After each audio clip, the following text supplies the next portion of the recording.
اور سورۃ المزمل ان کے سامنے جب بھی اللہ کے رسول صلی اللہ علیہ وسلم نے پڑھی، یا جب بھی اللہ کے رسول صلی اللہ علیہ وسلم نے اپنے صحابہ کے سامنے اس سورت کو پڑھا، تو بیسیکلی سورۃ المزمل میں ایک دشمن حق کا نام لے کر اس کو مینشن کیا گیا، اور فرعون کو یہاں پر لا کر خاص طور پر بتایا کہ اس کے اوپر اللہ کی بڑی سخت پکڑ آئی۔ اب جب آپ مسلمان ہوتے ہوئے اس مقام پر سورت مزمل کے ایک محبت کے پیٹرن کے بعد فرعون کا اس طرح سے ذکر سنتے ہیں، تو آپ کہتے ہیں کہ ظلم تو نمرود نے بھی کیا تھا اور اس کے اوپر بھی اللہ کی پکڑ آئی تھی، یا ظلم جو ہے وہ ابو جہل نے بھی کیا تھا اور اس پر بھی اللہ کی پکڑ آئی تھی، تو پھر فرعون کا نام اس مقام پر صرف مینشن کیوں کیا گیا؟ سو میری پہلی ایکسپلینیشن جو آج کی ٹاک کی ہے وہ ہے آیت العصیان۔ آیت العصیان کا مطلب ہے نافرمانی کی نشانی اور the symbol of disobedience۔ اصل میں اگر آپ پورا ٹریڈیشن جو شریعہ ٹریڈیشن ہے آدم علیہ السلام سے لے کر رسول اللہ صلی اللہ علیہ وسلم تک سٹڈی کریں تو آپ کو یہ بات بالکل واضح نظر آتی ہے کہ فرعون کا نام جو تھا وہ ایک ڈس اوبیڈینس کا سمبل بن گیا تھا، اس کی نافرمانی ایک سمبل بن گئی تھی، کیونکہ اس نے اپنے ظلم، اپنی زیادتی اور اللہ کے ساتھ ایک کانسٹنٹ مقابلہ کرنے کی وجہ سے اپنے آپ کو کمپلیٹ ڈس اوبیڈینس کے مقام پر کھڑا کر لیا تھا۔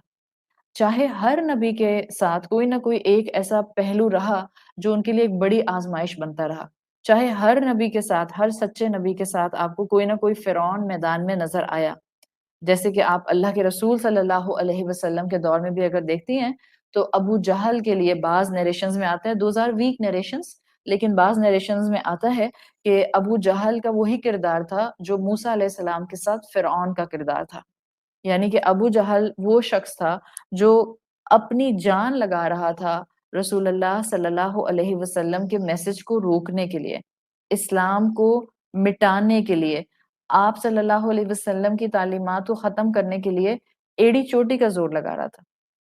لیکن چاہے وہ فرعون تھا یا وہ نمرود تھا ابراہیم علیہ السلام کے مقابلے میں، یا وہ ابو جہل تھا رسول اللہ صلی اللہ علیہ وسلم کے مقابلے میں، ہم ایک بات جانتے ہیں کہ اللہ تعالیٰ نے ان سارے کفر کے، ڈس اوبیڈینس کے نمونوں کی کسی بھی طرح سے کامیابی کو برداشت نہیں کیا اور ان کی ساری چالیں ناکام کی۔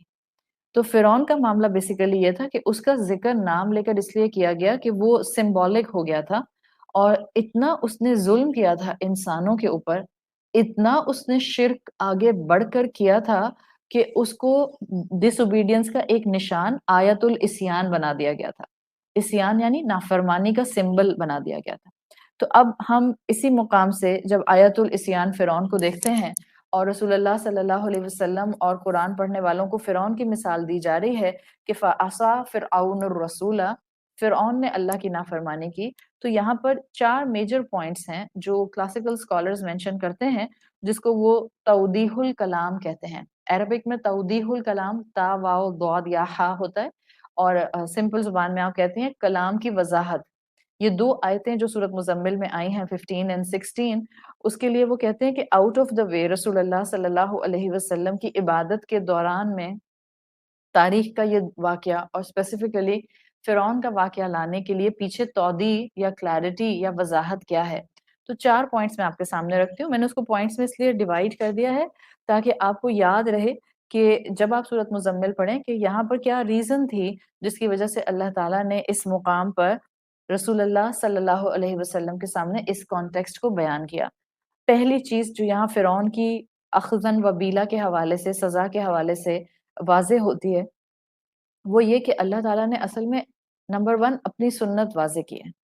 جب بھی کسی قوم میں ایسا بگاڑ آتا تھا، جب بھی کسی قوم کے اندر ایمان اتنا ختم ہو جاتا تھا کہ وہ اپنے پچھلے نبی کی تعلیمات کو بھول جاتی تھیں، تو پھر اللہ تعالیٰ کی ایک سنت رہتی تھی کہ اللہ تعالیٰ ہدایت کے چراغ کو دوبارہ سے روشن کرتے تھے، اور وہ جو ہدایت کا چراغ روشن ہوتا تھا وہ ہوتا تھا کسی رسول کے ذریعے۔ تو جب بھی اللہ نے کسی قوم کے اندر بگاڑ کو دیکھا، اللہ نے وہاں اپنا نبی یا رسول بھیجا تاکہ اس قوم کے اندر ظلمات ختم ہو اور نور آ جائے وحی کے علم کا۔ اب جب بھی رسول آتے تھے تو پولرائزیشن ہو جاتی تھی معاشرے کے اندر، کچھ لوگ ان کے فالوور بنتے تھے، مائنورٹی، میجورٹی ان کے اپوزیشن میں چلے جاتے تھے۔ اور اس اپوزیشن کا ایک لیڈر ہوتا تھا، ہر اپوزیشن کا ایک لیڈر ہوتا ہے، جو رسول کے خلاف اپوزیشن کریٹ ہوتی تھی اس کا بھی ایک لیڈر ہوتا تھا، اور یہ وہ لیڈر ہوتا تھا جو اپنی اپنی قوم کا فرعون بنتا تھا۔ تو سب سے پہلی چیز جو ان 2 آیات سے اسکالرز واضح کرتے ہیں وہ کہتے ہیں اللہ کی سنت کو واضح کر دیا گیا قریش مکہ کو بگننگ آف دا سورہ کے اندر ہی، کہ دیکھو اللہ کی سنت ہے، جب بھی کفر کے اندھیرے بہت شدید ہو جاتے ہیں، جب بھی آزمائش بڑی سخت ہو جاتی ہے، اللہ نور پھیلانا شروع کرتا ہے۔ قوموں کے اندر یہ نور انبیاء اور رسولوں سے پھیلتا تھا، اور پھر جب یہ نور پھیلنا شروع ہوتا ہے تو اپوزیشن میں ایک فرعون کھڑا ہو جاتا ہے۔ اچھا، ٹو سم ایکسٹینٹ یہ جو عرب تھے یہ موسیٰ علیہ السلام اور فرعون کا قصہ جانتے بھی تھے۔ اس کی وجہ بہت سمپل ہے، جو آپ میں سے جنہوں نے بھی سیرت پڑھی آپ کو بڑے آرام سے کلک کر جاتی ہے۔ اس لیے موسیٰ علیہ السلام اور فرعون کے لیے عرب کی فیملیرٹی تھی، کیونکہ مدینہ کے جتنے بھی راہب تھے، جو مدینہ کے پریسٹ تھے، یہ سب جیوز جو تھے، ان کے ساتھ قریش مکہ کا انٹریکشن کانسٹنٹلی ہوتا تھا، اس لیے کہ ان کے پاس تو ریلیجن تھا نہیں، اسماعیل علیہ السلام کے بعد اس میں کوئی آیا نہیں، ان کے پاس نہ کوئی کتاب تھی، نہ کوئی وحی تھی، نہ کوئی شریعت تھی، نہ کوئی ریویلیشن تھی، تو اگر کہیں اٹکتے تھے تو یہ جا کر مدینہ کے راہب جو پریسٹ ہوتے تھے، جو ان کے سیناگوگس میں بیٹھے ہوئے ان کے عالم ہوتے تھے، یہ ان سے جا کر مسئلے مسائل پوچھا کرتے تھے۔ آپ کو یاد ہوگا جب بھی یہ انہی یہودیوں کے پاس گئے تھے، جب رسول اللہ صلی اللہ علیہ وسلم کی تبلیغ مکہ میں بڑھ گئی تھی، ان سے سوال کرنے گئے تھے کہ ہم کیسے محمد کو ڈیل کریں، تو انہوں نے 3 سوالوں کے ساتھ یہودیوں نے قریش مکہ کو رسول اللہ کے سامنے بھیجا تھا کہ جا کر پوچھو اصحاب کہف کون ہے، اور جا کر پوچھو روح کون ہے، اور جا کر پوچھو ذوالقرنین کون ہے۔ تو یہاں سے یہ سارے کنیکشنز جب ملتے ہیں تو اسکالرز بتاتے ہیں کہ آلدو عرب کے معاشرے میں کوئی شریعت ایک عرصے سے نہیں تھی، اور شرک بہت زیادہ تھا، ظلمات تھے بہت زیادہ، لیکن یہ عرب کے جتنے بھی قریش تھے ان کا یہودی علماء کے ساتھ ایک کنیکشن ضرور تھا، پلس یہودی ہوں یا نصارہ یہ اہل کتاب تھے۔ تو یہ جو قریش مکہ تھے یہ اپنی ریلیجس سٹینڈنگ پر اٹکتے تھے تو یہود کے پاس جاتے تھے یا نصارہ کے پاس جاتے تھے۔ Again you will now be able to connect اندر واقعہ آف سیرت رسول صلی اللہ علیہ وسلم، کہ جب آپ صلی اللہ علیہ وسلم پر وحی آئی تھی اور آپ پریشان ہو گئے تھے تو حضرت خدیجہ رضی اللہ عنہا آپ کو اپنے ریلیٹیو ورقہ بن نوفل کے پاس لے کر گئی تھیں۔ اینڈ ہو واز دس ورقہ بن نوفل؟ یہ ورقہ بن نوفل جو تھے یہ ان کو عربی زبان اور ہیبرو لینگویج پر کمانڈ حاصل تھا، یہ بائبل پڑھا کرتے تھے، بائی اسپرچول لیول یہ نصرانی یعنی کہ کرسچن تھے، اور مکہ کے بڑے عالم میں ان کا شمار ہوتا تھا۔ تو جب یہ واقعہ ہوا تھا وحی کا اور جبرائیل آئے تھے اور رسول اللہ پریشان ہو گئے تھے، تو حضرت خدیجہ رضی اللہ عنہا اپنے اس ریلیٹیو کے پاس جن کا نام ورقہ بن نوفل آتا ہے، ان کے پاس رسول اللہ صلی اللہ علیہ وسلم کو لے کر آئی تھیں۔ پلس موسیٰ علیہ السلام اور فرعون کا قصہ اس لیے بھی پرومیننٹ تھا کیونکہ یہودی سبربز میں موجود تھے، مدینہ میں یہودی موجود تھے، اور مدینہ کے سراؤنڈنگ میں ایک بڑی آبادی، بڑے قبائل یہود کے آباد ہو گئے تھے۔ وہ آپ بنو نذیر اور بنو قریظہ یہ سب نام سنتی ہیں سیرت رسول میں، یہ سب یہودی قبیلے تھے، اور یہ کیوں یہاں آ کر آباد ہوئے تھے، وہاں پیلسٹائن سے نکل کر، ایجپٹ سے نکل کر یہ یہاں کیوں آئے تھے یہودی قبیلے؟ اس لیے کہ ان کی کتابوں میں موجود تھا، تورات میں بھی تھا اور انجیل میں بھی تھا، کہ اب جو آخری نبی آئے گا وہ کھجوروں کی سرزمین پر آئے گا۔ تو یہ جتنے راہب تھے یہ اس انتظار میں کہ آخری رسول ہم میں آنے والا ہے، یہ مدینہ کے آس پاس کے علاقوں میں آ کے سیٹل ہو گئے تھے۔ تو یہ ایک میجر وجہ تھی کہ جو عرب تھے یہ فرعون کا قصہ اور موسیٰ علیہ السلام کا قصہ کافی حد تک جانتے تھے۔ تو اب جب سورت مزمل نازل ہوئی ہے اور سورت مزمل میں اس طرح سے فرعون کا ذکر کیا گیا ہے، تو ناواقفیت نہیں تھی عرب کو کہ وہ کہتے یہ فرعون کون تھا، وہ جانتے تھے فرعون کون تھا۔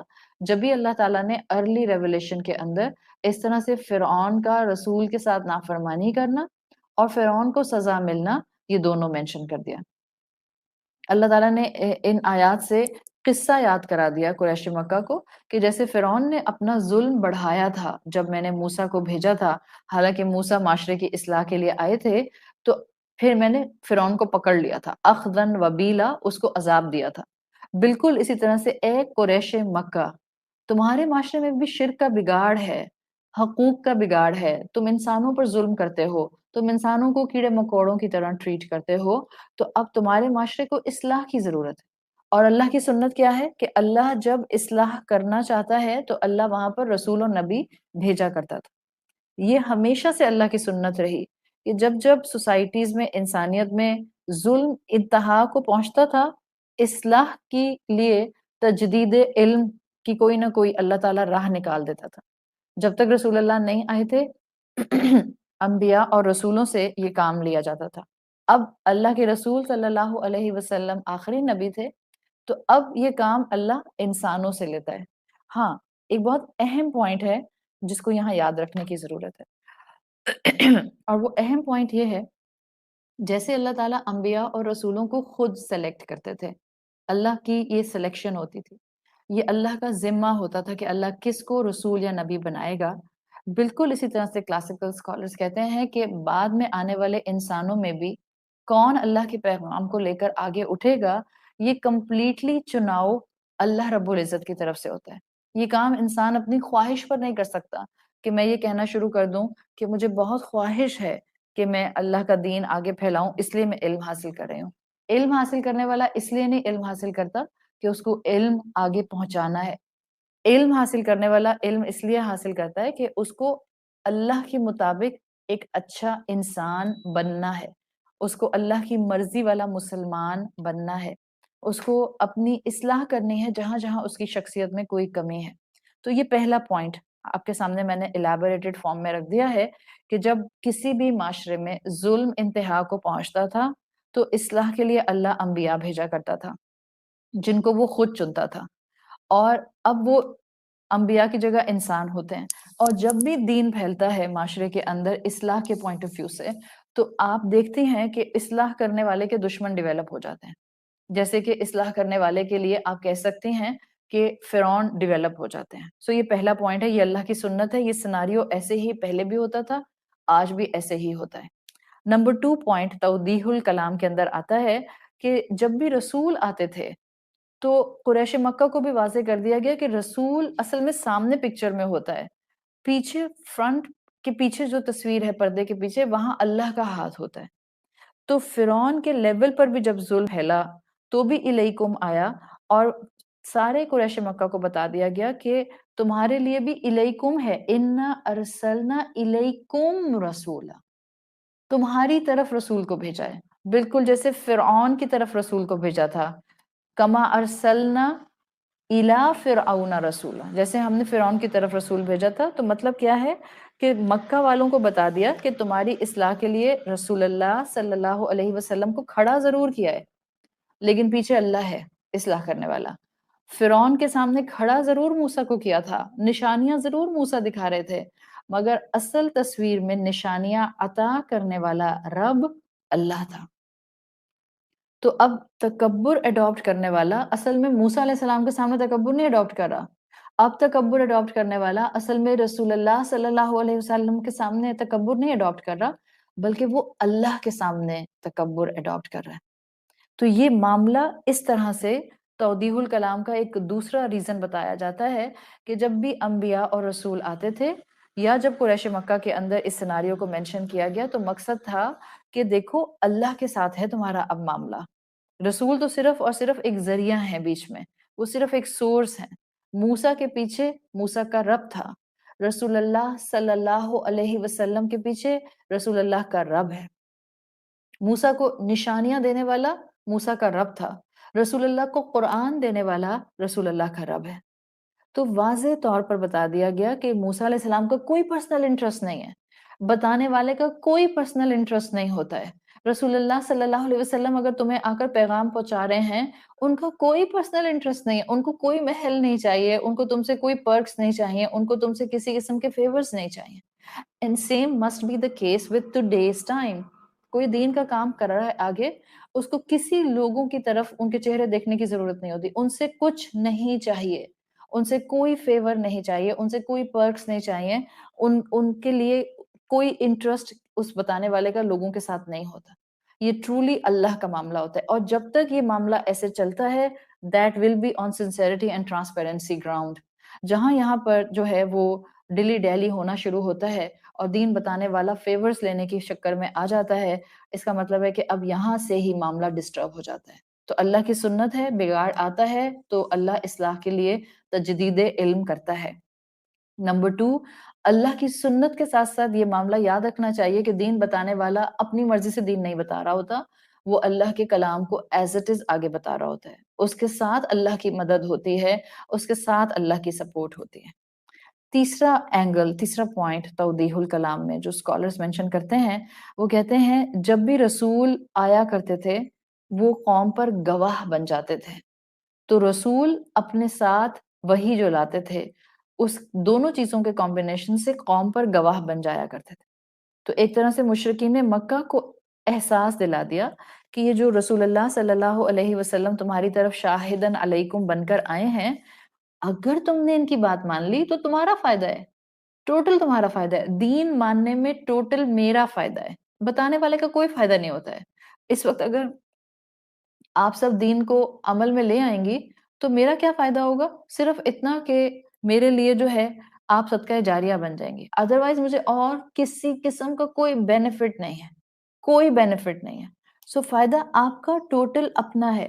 جو دین کو سن کر دین کی بات مان لیتے ہیں وہ اپنا فائدہ دیکھ لیتے ہیں، اور جو دین کو سن کر ان کو دین کو اپنا دشمن سمجھنے لگ جاتے ہیں، دین کے ساتھ جو ہے وہ اپنا ایک ایسوسیشن بلڈ ہوتا ہوا نہیں محسوس کرتے، اب وہ اسی علم اور اسی دین کو اپنے خلاف گواہ بنا لیتے ہیں۔ This is the third point, کہ جب علم واضح ہو جاتا ہے، جب حق کھل جاتا ہے، جب انبیاء رسول آ جایا کرتے تھے اور پھر سننے کے بعد قوم نہیں مانا کرتی تھی، اب کیا ہوتا تھا؟ اب حجت تمام ہو گئی، اب اگر قوم نہیں مانے گی تو اس نے اسی علم کو اپنے خلاف گواہ بنا لیا، اس لیے کہ اللہ نے تو عقل دی تھی، حق اس عقل کے سامنے آ گیا تھا۔ اگر ان دو کے باوجود حق قبول نہیں کیا گیا، اب انسان نے اپنے خلاف ایویڈنس اکٹھا کر لیا۔ جب بھی آپ دیکھیں یہ جو علیکم آتا ہے نا عربی زبان میں، اس میں ایک خلاف ہونے کا مفہوم بھی ہوتا ہے۔ انا ارسلنا الیکم رسولا شاہدن علیکم، یہ تم پر گواہ ہے، یہ یا تو تمہاری فیور میں بولے گا یا تمہارے اگینسٹ بولے گا۔ اگر تم نے اللہ کے دین کو تھام لیا تو یہ تمہاری فیور میں گواہ بن جائے گا، اور اگر تم نے دین کو نہیں تھاما تو یہ تمہارے اگینسٹ گواہ بن جائے گا۔ آپ سوچیں نا، رسول اللہ صلی اللہ علیہ وسلم کی محنتیں سامنے رکھیں کہ اللہ کے رسول نے اپنی جان نہیں لگا دی ہے پیغام پہنچانے کے لیے، اور قیامت کے دن اگر امت آپ کے سامنے آتی ہے اور امت وہ تھی جس نے قرآن کو مہجورن کی کیٹیگری میں رکھا تھا، چھوڑ دیا تھا، قرآن سے ہجرت کر لی تھی، تو اللہ کے رسول صلی اللہ علیہ وسلم کو تو بہت سخت تکلیف ہوگی کہ وہ رسول جنہوں نے 23 سال آرام کو ایک طرف کیا اور اپنی زندگی کی انت تک محنت اس قرآن پر لگا دی، ان کی امت نے اس کا احساس نہیں کیا۔ تو یا تو یہ علم اور رسول انسان کے حق میں گواہی دیتے ہیں قیامت کے دن، یا ان کے اگینسٹ گواہی دیتے ہیں۔ This is the third point. Fourth and the final point توضیح الکلام کے اندر از دا وارننگ، ان دو آیات میں 15 اور 16 میں جو مل رہی ہے، وہ وارننگ یہ ہے کہ قریش مکہ کو فرعون کا قصہ سنا کر کہہ دیا اس کے جیسے مت ہو جانا، اس کا مائنڈ سیٹ اڈاپٹ نہیں کرنا، اگر کر لیا تو یہ وارننگ ہے کہ پھر تمہارے ساتھ بھی وہی ہوگا جو فرعون کے ساتھ ہوا تھا۔ فرعون کا مائنڈ سیٹ یہ تھا کہ فرعون اپنے آپ کو ٹوٹل پرفیکٹ انسان سمجھتا تھا، فرعون خود کو کافی سمجھتا تھا، فرعون اپنی عقل کو کل سمجھتا تھا، وہ درست اور غلط کے اپنے معیار بنا کر بیٹھا ہوا تھا، اس کا سیکھنے والا مائنڈ سیٹ نہیں تھا، تکبر کا ایک پہاڑ تھا۔ تو قریش مکہ میں سے ایک ایک کو واضح کر دیا گیا کہ اس کلام کے سامنے فرعون مت بن جانا، اس رسول کے سامنے فرعون نہیں بن جانا، ورنہ تم اپنا ہی نقصان کرو گے، اللہ نے اوپن وارننگ تم کو دے دی ہے۔ تو توضیح الکلام اگر آپ چیک کریں تو فرعون کا قصہ سورۃ مزمل میں 4 چیزیں واضح کرتا ہے کلاسیکل اسکالرز کے مطابق۔ نمبر 1، اللہ کی سنت کہ جب بگاڑ بڑھ جاتا ہے تجدید علم اللہ کرتا ہے۔ نمبر 2، جس کے تھرو اللہ تجدید علم کرتا ہے اس انسان کی اپنی کوئی طاقت نہیں ہوتی، اس کے پیچھے اللہ کا ہاتھ ہوتا ہے۔ تو اگر کسی استاد کی بات آپ کو کلک کرتی ہے، اس کا مطلب کیا ہوتا ہے کہ اس کے پیچھے اللہ کی مدد ہے۔ Now you can connect the dots کہ اللہ کی مدد سرٹن فیکٹرز کی وجہ سے آتی ہے۔ سو بات صرف اتنی سی ہے کہ جب رسول آتے تھے تو ان کے ساتھ ٹوٹل مدد اللہ کی ہوتی تھی، رسول کی نافرمانی اصل میں اللہ کی نافرمانی ہوتی تھی۔ پھر تیسرا پوائنٹ یہ علم اور رسول کا آنا قوم کے حق میں یا قوم کے خلاف گواہی بن جاتا تھا. اینڈ فورتھ پوائنٹ، یہ رسولوں کا آنا اصل میں ایک وارننگ ہوتا تھا، اور سورۃ مزمل میں یہ قصہ آنا قریش مکہ کے لیے وارننگ تھا. ہم سب کے لیے بھی وارننگ ہے کہ دیکھو فرعون کا فالوور نہیں بن جانا. یا تو آپ فالوور بنیں گے محمد رسول اللہ صلی اللہ علیہ وسلم کے، یا آپ فالوور بنیں گے فرعون کے، یا آپ فالوور بنیں گے ابلیس کے. اور فرعون اور ابلیس ایک دوسرے کے ساتھ جو تھے وہ کمپلیٹلی کمپیٹیبل تھے. سو یہ ہمارا ایکسپلینیشن تھا توضیح الکلام کا. اب ہمارا نیکسٹ ایکسپلینیشن ہے از درس النہائی. درس النہائی is you can say the final lesson out of this whole talk, کہ جو رسولوں کو اللہ تعالیٰ بھیجا کرتے تھے. فائنل لیسن جس کو آپ یونیورسل میسج کہہ سکتے ہیں ان اے ویری لاجیکل وے، وہ یہ ہے کہ ابھی تک اگر ہم کل کی بات اور آج کی بات کو کمپلیٹ کرنے کی کوشش کریں تو تمام انسان جتنے بھی اس دنیا میں آئے ہیں وہ اللہ کے بھیجے ہوئے دین کے محتاج ہوتے تھے. جب جب جو دین آیا اس وقت تک انسانیت اپنے اپنی جگہ پر اس دین کی محتاج تھی. اب کیونکہ قرآن آخری اللہ کا کلام ہے اور اب یہی دین ہے، اب یہی آسمان کی تعلیمات ہیں، اب ہر انسان عقلی طور پر اس قرآن کا محتاج ہے. اگر ہم انسان اس قرآن کے ساتھ اٹیچ نہیں ہوں گے تو اس کا بیسک لیسن یہ ہے کہ ہم سب منی فرعون بن جائیں گے. سورۃ مزمل کے اس مقام پر ان آیات کو لانے کا صرف یہ مقصد ہے، اگر تم نے محمد کی بات نہیں مانی صلی اللہ علیہ وسلم تو تم منی فرعون بن جاؤ گے. منی اس لیے میں نے کہا ہے کہ فرعون نے اللہ کے نبی، اللہ کے رسول سے جو ٹکر لی تھی اس میں اس نے اپنے آپ کو تکبر کا پہاڑ بنا لیا تھا، خود کو موسیٰ علیہ السلام کے برابر لا کر کھڑا کر دیا تھا. ظاہر ہے وہ ایمبوڈیمنٹ تھا ایروگنس کی، اس کا جو مقام اور رتبہ اس کو دنیا میں ملا ہوا تھا اس نے اس کی ایروگنس کو اور فیول کیا تھا. اب ہم منی فرعون بنتے ہیں. کیسے؟ انسانوں کا حال یہ ہے کہ ہر انسان کا جس انسان پر جتنا زور چلتا ہے وہ اس انسان کے ساتھ ایک فرعون کی شکل میں آ جاتا ہے، اور زیادہ تر موسٹلی آس پاس اپنے گھر کے لوگوں کے اوپر ہم منی فرعون بن کر ان کو ڈیل کر رہے ہوتے ہیں. اگر آپ رتبے میں بڑی ہیں، رتبے میں بڑا انسان موسٹ آف دا ٹائم فرعون کی شکل اختیار کر لیتا ہے. اور آپ فرعون کی شکل کیسے اختیار کرتے ہیں؟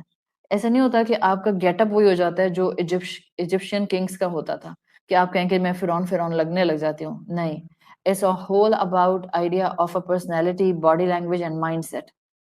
اپنی عقل کو جو انسان کل سمجھے گا وہ فرعون کا فالوور ہے.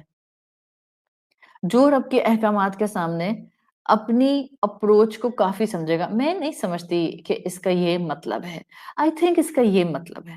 میں نہیں سمجھتی کہ ضروری ہے کہ بس 5 وقت کی نماز ہی پڑھنی ہوتی ہے. آئی تھنک 2 وقت کی بھی کافی ہے. یہ جو آئی تھنک ہم دین کی شریعت پر لے کر آتے ہیں، اس کا مطلب ہوتا ہے ہم فرعون کے فالوور بن گئے اور ہم منی فرعون بن گئے. جو انسان قرآن کی روشنی سے اپنے آس پاس گڈنس تلاش نہیں کرتا، الٹیمیٹلی وہ فرعون کے راستے پر چل پڑتا ہے. تو ہم سب کو اسلام کی ضرورت ہے، ہم سب کو قرآن کی ضرورت ہے، ہم سب کو اس اسلام کی انڈرسٹینڈنگ کی ضرورت ہے، اس لیے کہ اللہ تعالیٰ ہمارا ڈیفینیشن آف گڈ ٹھیک کرنا چاہتے ہیں، اور وہ چاہتے ہیں کہ ہم فلی پوٹینشیل میں خیر کا فائدہ اٹھائیں. تو دونوں طرح آپ نے اور میں نے بچنا ہے. 1، فرعون کا فالوور نہیں بننا، یعنی منی فرعون بن کر کسی پر ظلم نہیں کرنا. اینڈ دوسرا اینگل، موسیٰ علیہ السلام کا فالوور بننا ہے، اور اگر کوئی ہمارے سامنے فرعونیت کا مظاہرہ کرے گا تو ہم نے موسیٰ علیہ السلام والی اسٹریٹجی کو اڈاپٹ کرتے ہوئے حکمت، حلم اور صبر کے ساتھ سچویشن کو ڈیل کرنا ہے.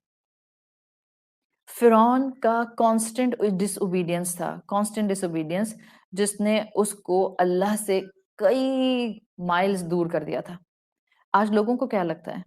ان کو لگتا ہے کہ میں آلریڈی بہت اچھی انسان ہوں، میں آلریڈی لوگوں کا بڑا خیال رکھتی ہوں، میں آلریڈی بڑی سینسیبل ہوں، تو اب میں اسلام کی کلاسز میں جا کر کیا کروں گی؟ اب اسلام مجھے کیا ایتھکس سکھائے گا؟ یا مجھے کیسے پتہ چلے گا کہ اسلام ٹھیک ہے اور میں ٹھیک نہیں ہوں؟ دیکھیں، وہ جو بات ہم کل کر چکے ہیں نا، اسی بات کو اس درس النہائی کے اندر رکھ لیں. اسلام صرف کنفرم کر دیتا ہے کہ میں جو کر رہی ہوں وہ ٹھیک کر رہی ہوں اور صحیح پرائرٹی کے ساتھ کر رہی ہوں، اور اللہ تعالیٰ ڈیٹیل دے دیتا ہے انسان کو تاکہ وہ اپنی فطرت سے جس خیر کو پہچان رہا ہے اس کی ڈیٹیل کو بھی پہچاننا شروع کر دے. وہی آپ کو ایک سٹیپ اہیڈ دے دیتی ہے، اور وہی سے کنیکٹ انسان اپنے جذبات اور اپنے اخلاق پر کام امیڈیٹلی شروع کر دیتا ہے، اپنی عبادت پر کام امیڈیٹلی شروع کر دیتا ہے۔ فائدہ کیا ہوتا ہے؟ منی فرعون نہیں بنتا، موسیٰ علیہ السلام کا فالوور بنتا ہے، خود کو نقصان سے بچاتا ہے، اور اس کو یقین آ جاتا ہے کہ جو وہ کر رہا ہے وہ ٹھیک کر رہا ہے۔ زندگی میں یہ یقین اتنا ضروری ہے کہ آپ کو یہ یقین آ جائے کہ آپ اس وقت جو ریلیجس سٹینڈنگ اڈاپٹ کیے ہوئے ہیں یہ بالکل ٹھیک ہے۔ یہ جو آپ اس وقت دنیا کے انٹرٹینمنٹ کے چکر سے نکل کر قرآن کے ساتھ وقت لگا رہی ہیں، یہ بالکل the perfect use of time ہے۔ جس دن آپ کو یقین ہو جائے گا کہ غصہ کرنے والا منی فرعون اور غصہ تھامنے والا فرعون کا دشمن اور موسیٰ کا فالوور بن جاتا ہے، رسول اللہ صلی اللہ علیہ وسلم کا فالوور بن جاتا ہے، اس دن کے بعد سے آپ اپنے غصے کو کنٹرول کرنا شروع کر دیں گے۔ ہاں کبھی پاؤں سلپ ہو جاتا ہے، وہ الگ فیکٹر ہے، لیکن آپ کبھی بھی منی فرعون کے شوز میں نہیں کھڑے ہوں گے۔ آپ ہمیشہ موسیٰ علیہ السلام کے فالوور کے شوز میں کھڑے ہو کر اپنی زندگی گزارنا چاہیں گے۔ آپ کو یقین ہوگا، اس لیے آپ کو یقین ہوگا میرے رب نے سکھایا ہے، اس رب کے رسول نے سکھایا ہے، اس رسول کی وحی نے سکھایا ہے، اس وحی نے سکھایا ہے جو میرے رب کا کلام ہے۔ یہ ریزن ہے ان دا بگننگ آف دس وحی کا سیٹ اپ مکی دور میں سورت المزمل میں، جہاں ایک طرف نماز پڑھنی سکھائی جا رہی ہے، جہاں ایک طرف رات کا آپ کو جو ہے وہ غازی بنایا جا رہا ہے کہ اٹھو اور تہجد پڑھو اور آدھی رات سے زیادہ پڑھو، وہاں دن میں آپ کو کیسے رہنا ہے؟ کیسے ہو سکتا تھا کہ اللہ تعالیٰ ہمیں یہ نہ سکھاتا؟ اللہ ہمارے نبی کے ذریعے صحابہ کو یہ نہ سکھاتا کہ دن کیسے گزارنا ہے؟ تو دن کیسے گزارنا ہے 15 اور 16 یہ بتا رہی ہے۔ ہم قرآن پڑھتے ہیں اور ہم اتنا سپرفیشل وے میں پڑھتے ہیں کہ ہم ذرا سی بھی ایک دروازہ کھول کے گہرائی نہیں دیکھ پاتے ہیں۔ سورۃ مزمل نے ورنہ کیا ضرورت تھی فرعون کا ذکر کرنے کی کہ اللہ نے فرعون کو پکڑا، اس کو ختم کیا؟ ہم کہتے ہیں ہاں اچھا قریش کو سنایا تھا کہ تم فرعون کے راستے پر نہیں چلنا، ٹھیک ہے، تعویل خاص میں آپ کہہ سکتے ہیں، بٹ مجھے کیا سنا رہا ہے قرآن؟ مجھے کیا سنا رہا ہے؟ مجھے یہ کہہ رہا ہے کہ ایک طرف نماز پڑھتی ہو جائے نماز پر کھڑے ہو کر، پھر جب جائے نماز لپیٹ دیتی ہو اور پھر دنیا میں اور دنیا کے لوگوں کے درمیان میں آتی ہو، اب یہاں پر منی فرعون نہیں بن جانا۔ پتہ چلا جائے نماز پر عابد اور جائے نماز کے باہر منی فرعون، سو کمبینیشن از خطرناک، بیکاز منی فرعون بننا میری جائے نماز کی عبادت کو کھا جائے گا۔ اور یہ یقین ہونا کہ جو میرے رب نے اس کلام کے تھرو کہہ دیا ہے اس میں میرا فائدہ ہے، صرف اس میں میرا فائدہ ہے، تب انسان کا یقین اس کو اعلیٰ ظرفی، اعلیٰ اخلاقی، تقوی، احسان اور محسن بننے کے راستے پر چلا دیتا ہے۔ سورۃ مائدہ کی آیت نمبر 50 میں آتا ہے وَمَنْ أَحْسَنُ مِنَ اللَّهِ حُكْمًا لِقَوْمٍ يُوقِنُونَ، بھلا اللہ سے بہتر ججمنٹ کس کی ہوگی ان لوگوں کے لیے جو اس پر یقین رکھتے ہیں۔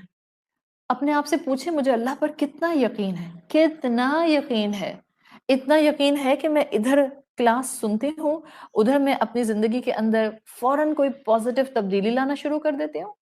اگر اتنا یقین ہوگا، آپ کا اخلاق بدلے گا، آپ کے آداب بدلیں گے، آپ کے اندر ایٹیکیٹس آئیں گے، آپ کی عبادات سنوریں گی، آپ کے اندر ٹھہراؤ آئے گا، آپ کا غصہ کم ہونا شروع ہو جائے گا۔ رب کی بات ماننے والے فل کنوکشن سے رب کی بات مان کر اس کے بینیفٹ سے فائدہ اٹھاتے ہیں۔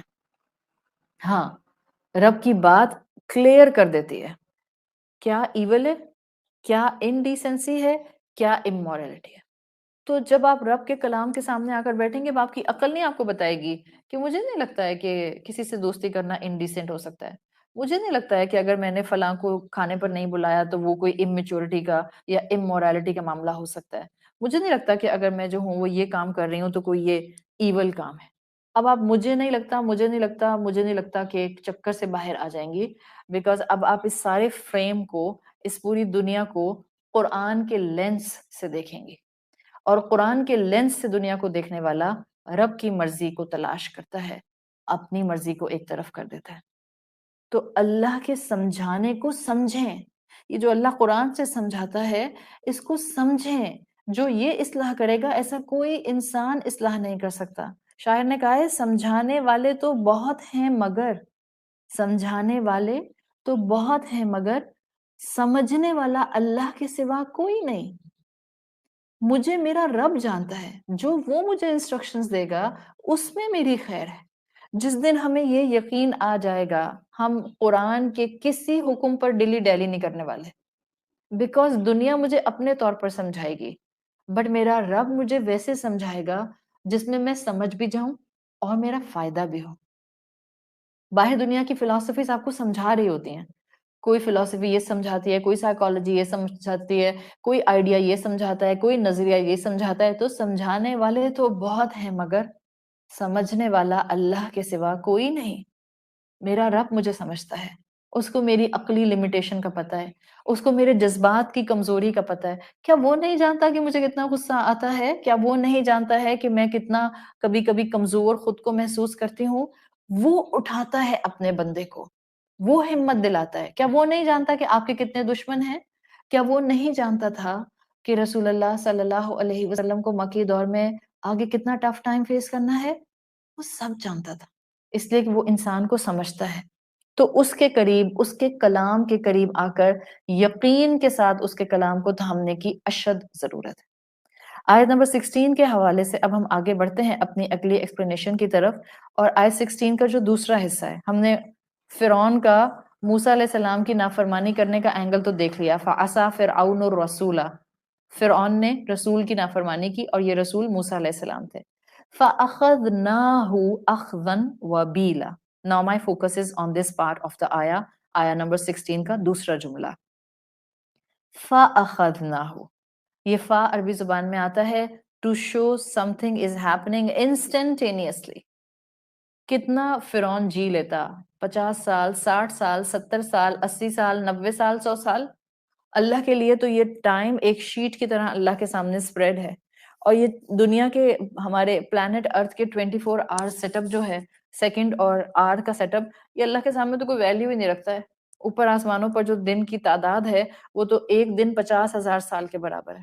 یہ ہمارا 24 گھنٹے کا تو کوئی اسٹرکچر ہی نہیں ہے. اس 24 گھنٹے کے اسٹرکچر کے حساب سے میری 1 سال کی زندگی، میری 40 سال کی زندگی، میری 60 سال کی زندگی تو کوئی ویلیو ہی نہیں رکھتی ہے. اللہ کی نظر میں فَأَخَذْنَاهُ فوراً پکڑ تھا. اس نے نافرمانی رسول کی فرعون نے، اللہ نے کہا ہم نے سخت گرفت سے پکڑا.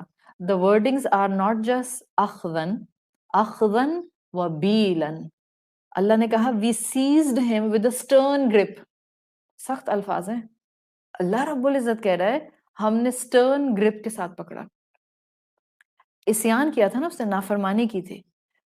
انسان جس کو اللہ نے اپنے ہاتھوں سے تخلیق کیا ہے، انسان جس کو تمام مخلوقات میں بہترین عقل دی ہے، انسان جس کو تمام مخلوقات میں بہترین اسپرچل سٹیٹ دی ہے، انسان جس کو احسن التقویم کے طور پر اللہ نے تخلیق کیا، اپرائٹ پوزیشن میں سیدھا کھڑا ہوتا ہے، باڈی لینگویج بہترین دی، جذبات بہترین دیے، بیان بہترین دیا، ایموشنز کنٹرول کرنے کا سٹیمنا بہترین دے دیا، چیزوں کو سنکرنائز کر کے سمجھنے کی صلاحیتیں الگ دے دیں، اس کے علاوہ 5 سینسز الگ دے دیے.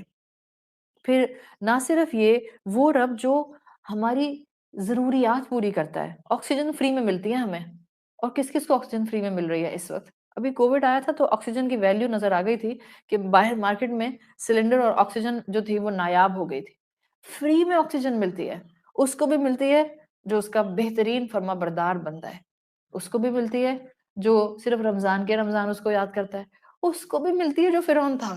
فرعون پیسے دے کر آکسیجن نہیں لیتا تھا کہ میں سلنڈر خرید کر آتا ہوں تاکہ میں بریتھ کر سکوں. نہیں، فرعون کو بھی اس کی نعمتیں بے تحاشا مل رہی تھیں. تو اپنے ہاتھ سے جس نے تخلیق کیا، صلاحیتیں دیں، عقل دی، احسن التقویم بنایا، خواہشات کی کریونگ جو ڈالی ہے اس کے بارے میں اس کی گریٹیفیکیشن کا سامان کیا، اتنا کچھ عطا کیا، اتنی اسٹرانگ سائڈ انسان کو دے دی، اس کو روح دی، فطرت دی، عقل دی، وحی سے جڑنے کی راہیں دے دیں، اتنا کچھ دیا. وجہ کیا تھی؟ بس ایک، وہ ان ساری نعمتوں میں سے اللہ تک آ جاتا. اتنا کچھ آپ کو ملا ہے، آنکھیں بند کریں اور سوچیں آپ کو کیا ملا. ہم کہتے ہیں ہاں بھائی فرعون کے پاس تو اتنے بڑے بڑے محل تھے. اس کو چھوڑ دیں، فرعون کو اپنے بارے میں سوچیں. آپ کو اور مجھے کیا کچھ ملا ہے.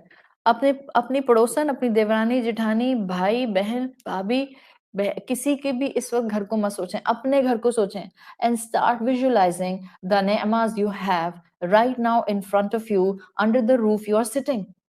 اتنا کچھ آپ کے رب نے آپ کو دیا، اور اللہ آپ سے صرف ایک چیز چاہتا ہے، just one expectation. کوئی انسان آپ سے بے تحاشا محبت کرتا ہے اور وہ آپ سے کہتا ہے بس ایک ایکسپیکٹیشن ہے. آپ کہیں گے واہ بھائی یہ تو بڑا ایزی گول ہے. اللہ ہم سے اتنی محبت کرتا ہے اور اللہ نے صرف ایک ایکسپیکٹیشن دی ہے ہمیں، کیا؟ ہم ان ساری نعمتوں میں رہتے ہوئے اپنے رب کو پہچان کر اس کی فرما برداری شروع کر دیں.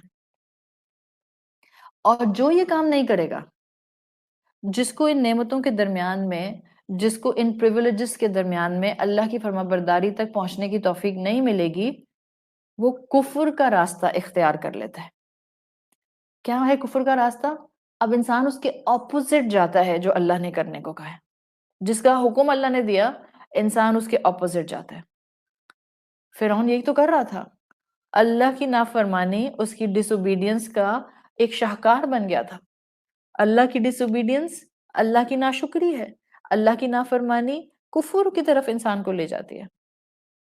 اور فرعون نے یہی کیا تھا، جبکہ موسیٰ علیہ السلام فرعون کے سامنے کئی مقامات پر اللہ تعالیٰ کا رتبہ، اللہ کا مقام، اللہ کا تعارف کرا چکے تھے. تو جب اخذن و بیلا کی کیٹیگری آئی ہے، سٹرن گرپ آئی ہے، تو اب ذرا آپ فلو دیکھیے گا تاکہ آپ کو پتا چل جائے کہ اللہ خدا نخواستہ ظلم نہیں کرتا ہے. اللہ کو کوئی شوق بھی نہیں ہے سزائیں دینے کا. اللہ تو چاہتا بھی نہیں ہے سزا دینا. یہ وہی اللہ ہے نا جس کے بارے میں آپ نے حدیث رسول صلی اللہ علیہ وسلم کا مفہوم سنا ہے کہ جس نے کہا کہ میری رحمت میرے غضب پر غالب آ گئی. یہ وہی رب ہے نا، یہ وہی خدا ہے جس نے کہا ہے کہ میں اپنے بندے سے کئی ماؤں جتنی محبت کرتا ہوں. یہ وہی رب ہے نا جس نے کہا ہے کہ میں اپنے بندے کو وہاں سے رحمت سے نوازتا ہوں جہاں سے اس کو اندازہ بھی نہیں ہوتا. یہ وہی رب ہے جو فرعون سے کہہ رہا ہے فَأَخَذْنَاهُ أَخْذًا وَبِيلًا. ہم نے اس کو سیز کر دیا. So we seized him. پکڑ لیا اس کو، جکڑ لیا اس کو with a stern grip. یہ نوبت کیسے آتی ہے؟ آخر اللہ تعالیٰ اس مقام تک کیسے آ جاتا ہے؟ بندے کو سٹرن گرپ کے ساتھ کیوں پکڑ لیتا ہے؟ موسیٰ علیہ السلام نے جب حق کو فرعون کے سامنے کرسٹل کلیئر واضح کر دیا، اور ایک مرتبہ نہیں کئی مرتبہ فرعون کے سامنے حق کھول دیا گیا. فرعون نے ہر دفعہ انکار کیا، ہر دفعہ مذاق اڑایا، ہر دفعہ ریڈیکیول کیا، ہر دفعہ اگنور کیا. یہ ہدایت کا سامنے آنا، ہدایت کو بار بار اگنور کرنا، ہدایت کو ٹھکرانا انسان کے دل پر مہر لگانے کی وجہ بن جاتا ہے. تو فرعون کے دل پر مہر لگ گئی تھی، سیل ہو گیا تھا اس کا دل. اور جب دل سیل ہو جاتا ہے پھر چانسز آف ہدایت نہیں رہتے. اور دل ایسے ہی نہیں سیل ہوتا. یہ آپ اور میں نہیں پہچان سکتے کہ کس کا دل سیل ہے. ایون آپ اپنے لیے نہیں کہہ سکتے ہیں. آپ کبیرہ گناہوں میں اس وقت زندگی گزار رہے ہیں، آپ کوئی نیکی نہیں کرتے ہیں، آپ کو کوئی قرآن کا نوحہ نہیں ہے، نہ آپ کا دل چاہتا ہے قرآن کلاس میں جا کر بیٹھنے کو. آپ جو ہے وہ کوئی کسی انسان کی مدد نہیں کرتے ہیں، اور آپ کے کان پر صرف یہ آج کا اتنی بات پڑ جاتی ہے کہ جس کے سامنے حق آتا ہے وہ نہیں مانتا تو اس کے دل پر مہر لگ جاتی ہے.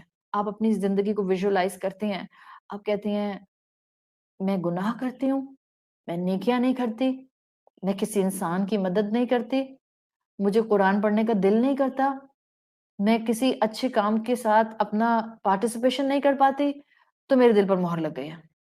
آپ نہیں کہہ سکتے ہیں ایسے. نہ آپ اپنے لیے کہہ سکتے ہیں، نہ آپ کسی اور انسان کے لیے کہہ سکتے ہیں. آپ کسی انسان کو دیکھتی ہیں، چاہے آپ اس کے حال حلیے کو دیکھتی ہیں، چاہے آپ اس کے اٹھنے بیٹھنے کو دیکھتی ہیں، چاہے آپ اس کے لائف سٹائل کو دیکھتی ہیں، چاہے آپ اس کی مصروفیات کو دیکھتی ہیں، چاہے آپ اس کے دن رات کو دیکھتی ہیں، آپ کہتی ہیں یہاں تو کہیں اللہ ہے ہی نہیں. ایون دین دین کا بڑا اصول ہے جو میں آپ کے سامنے بول رہی ہوں، اور خوف خدا آنا چاہیے ہمیں اگر ہم اس چیز کو نہیں سمجھے تو.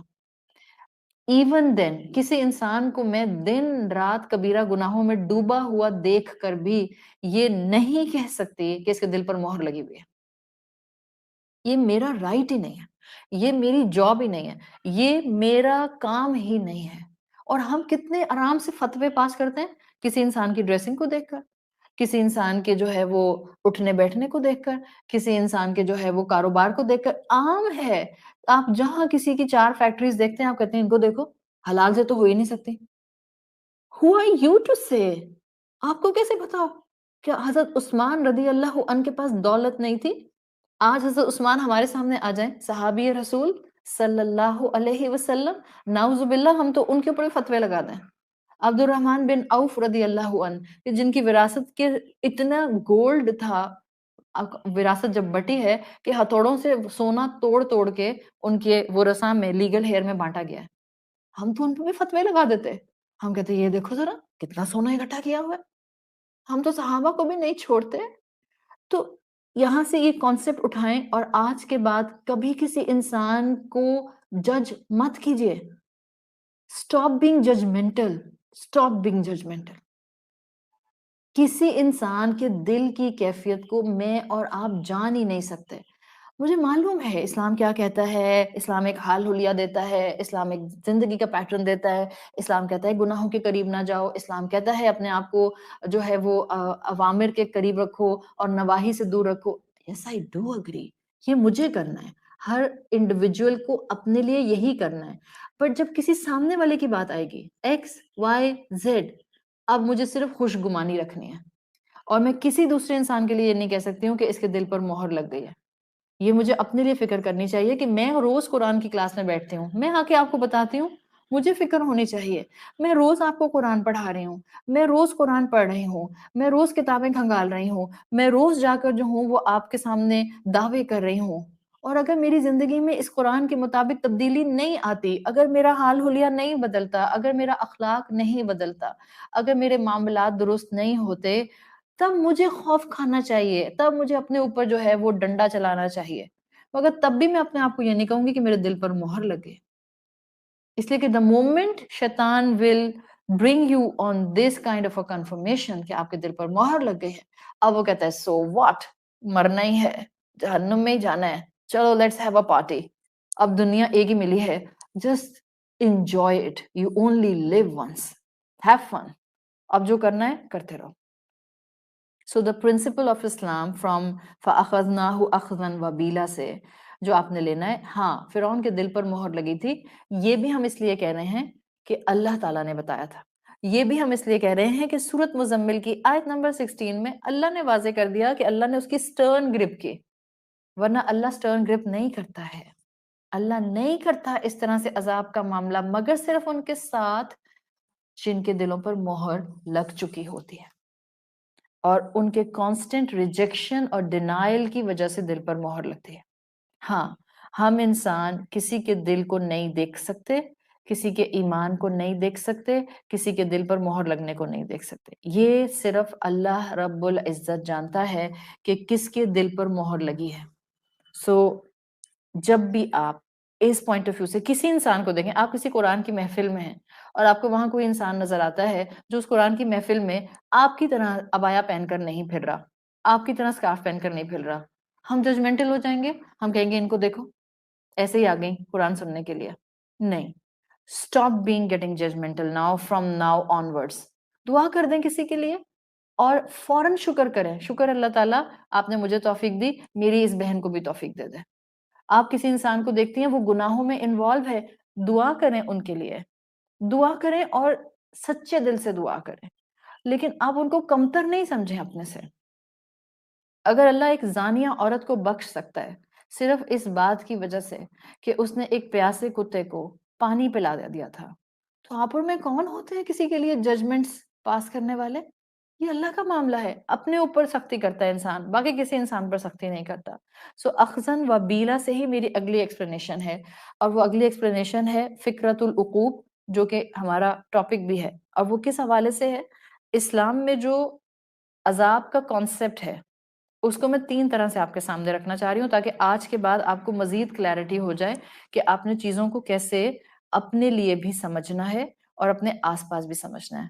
مجھے لگتا ہے یہ topic is very much important from individual perspective, تاکہ میں کیونکہ قرآن کے راستے پر چلنے کی کوشش کر رہی ہوں، ہم کیونکہ قرآن کے راستے پر چلنے کی کوشش کر رہے ہیں تو ہمیں بھی کلیرٹی ہونی چاہیے کہ میری کون سی مشکل ہوتی ہے، کون سی مشکل آزمائش بھی نہیں ہوتی، اور کون سی مشکل خدا نہ خواستہ عذاب ہوتی ہے.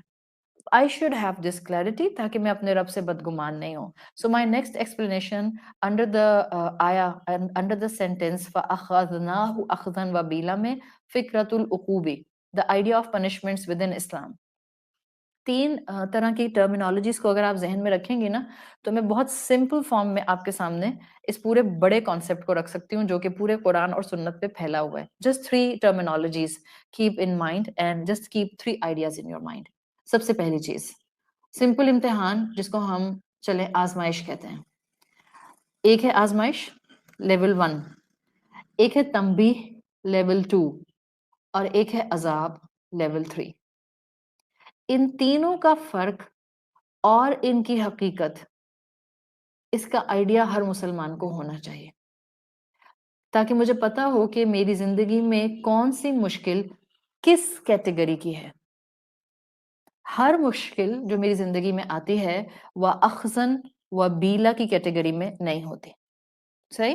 تو تینوں کو تھوڑا تھوڑا سمجھ لیں. When we talk about level number 1 آزمائش، یہ اللہ کے نیک بندوں پر آتی ہے.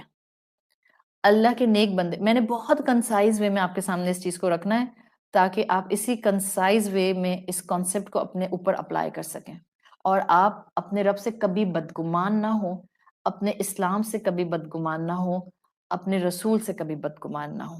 نمبر 1 لیول 1 از آزمائش. جب اللہ کے نیک بندے مشکل میں آ جاتے ہیں یا مشکل میں مبتلا ہو جاتے ہیں تو یہ جو مشکل ان پر آتی ہے یہ ان نیک بندوں کا اللہ کی طرف سے امتحان آزمائش ہوتی ہے. اور جتنا نیک انسان ہوتا ہے اتنی بڑی آزمائش ہوتی ہے. انبیاء اور رسولوں کی بایوگرافیز، زندگیاں اٹھا کر پڑھ لیں، کیا کچھ انہوں نے برداشت نہیں کیا.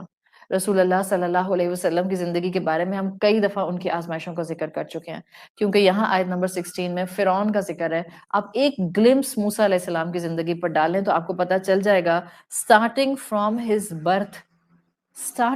ہز برتھ پیدائش سے لے کر ان کے انتقال تک کیا کچھ آزمائشیں موسیٰ علیہ السلام نے برداشت نہیں کی.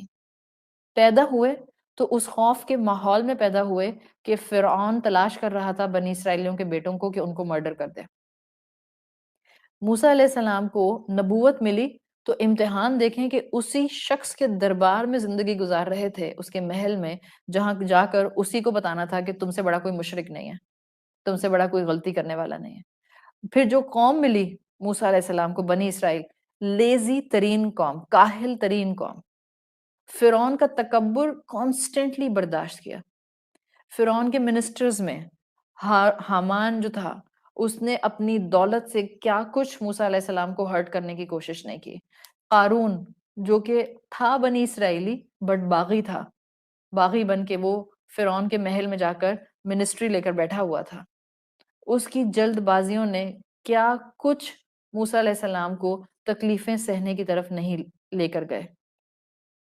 تو انبیاء پر کانسٹنٹلی آزمائشوں کی صورتیں رہتی ہیں اور رہی ہیں، اور یہ آزمائشیں ان کے لیے ایک اللہ کی قربت حاصل کرنے کا سٹیپ ہوتی تھیں. تو لیول 1 کیا ہے سزاؤں کے کانسیپٹ میں، جس کو ہم کہتے ہیں پہلا ہے امتحان یا آزمائش. یہ اللہ کی طرف سے سزا نہیں ہوتی ہے، یہ درجات کی بلندی کے لیے دی جاتی ہے. انبیاء پر آئی ہوئی آزمائشیں درجات کی بلندی کے لیے یہ والے ایک مشکل کے پہلو ہوتے تھے. جس کے درجے ہیں سوا، اس کے سوا مشکل ہے. انبیاء کے بعد جو جتنا بلند ہوگا ایمان میں، اس کی زندگی اتنی مشکل ہوگی.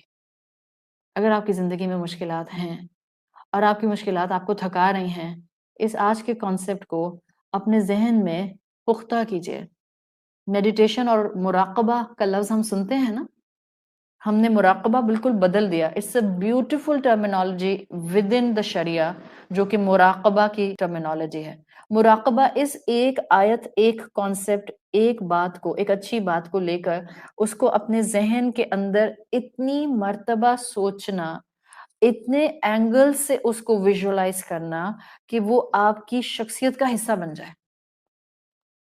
آج جا کر نماز کے بعد جائے نماز پر بیٹھ جائیں اور آنکھیں بند کر کے اپنی زندگی کی مشکلات کو ویژولائز کر کے اس پہلے لیول کے اوپر اپنے آپ کو لانے کی کوشش کریں. if you are struggling on the path of صراط مستقیم، اگر آپ آلریڈی اس راستے پر آ چکے ہیں، آپ چاہتے ہیں کہ آپ اپنی عقل کو وحی کے تابع کر دیں، آپ چاہتے ہیں کہ آپ اس قرآن کے ایک ایک لفظ کو اپنے لیے پرسنلائز لیٹر سمجھتے ہوئے اپنی زندگی کا حصہ بنا لیں، لیکن اس کے باوجود آس پاس گھٹن ہے، اس کے باوجود آس پاس آپ کے لیے ماحول انپلیزنٹ ہے، آپ کے لیے اندھیرے ہیں، آپ کے لیے اڑان کی طاقت نہیں ہے. بعض ماحول اتنے تکلیف دہ ہوتے ہیں کہ انسان کے اندر سے وہ آگے بڑھنے کی، گروتھ کی، اڑان کی، اونچا اٹھنے کی صلاحیت چھین رہے ہوتے ہیں.